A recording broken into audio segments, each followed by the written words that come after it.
As we all know, social media can be a powerful thing with a lot of opportunity to keep friends and family connected, but we also know social media, whether using it online or on your cell phone, can open a Pandora's box for our youth.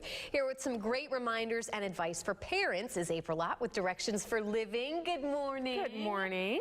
So your team there is working with youth on a daily basis, so there is no doubt social media is a part of what you guys are looking at of what the kids are doing these days, correct? Correct.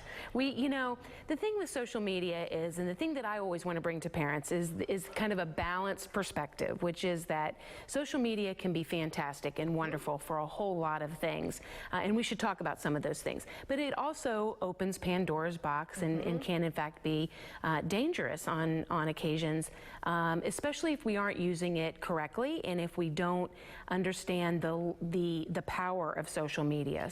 I think the power and maybe the change too, because I feel with social media, as we've talked about before, I feel like there's new apps that come about, almost on a daily, weekly basis. It's hard for parents to keep up with not only what adults are using, but what kids are doing, because oftentimes they're different. Exactly. So, one of the things that I think we've talked about even before when I've been on the show is about communication. So truly having communication with your children.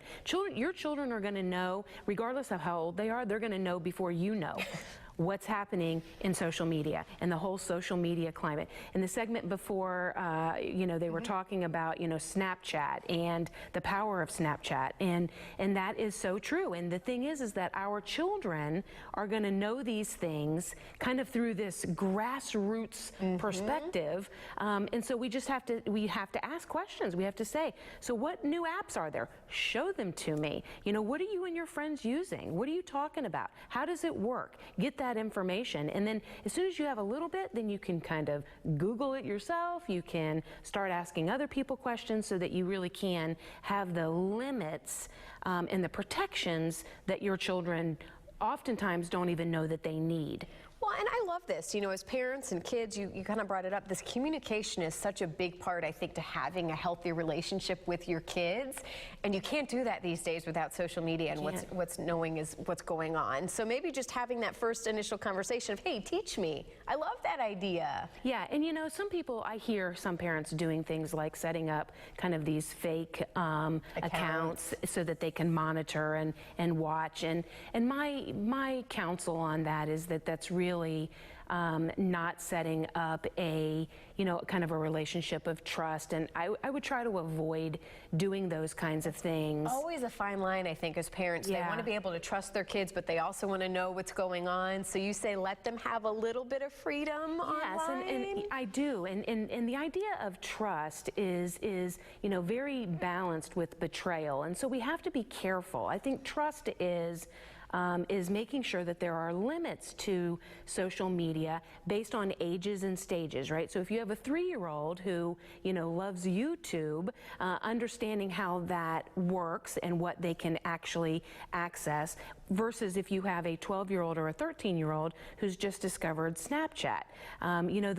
There's rules that are different for each kind of social media medium, and understanding how it opens them up to a world so much bigger than them. And in some cases, that's a really good thing for kids who don't feel like they fit in, for kids who are being bullied at school, for kids who feel like they are a little awkward in various things, but they love art, but they haven't found a group in their school that loves art. They really can access a whole world of people who are just like them, and that feels really amazing and very good to their self-esteem. So as we kind of wrap up, what is your take home? It sounds to me like education as parents. Yes. Just kind of know what kids are using. Yep, and oftentimes you can get that information from your kids and then become knowledgeable about all those things, about how you can keep them within the framework of positive within that social media medium. It really can be done, and there's really so much more positive to social media than there is negative. Well, April, thank you so much. I always learn so much from here. I love when you're here. We look forward to having you back. We really do. Thank you, April.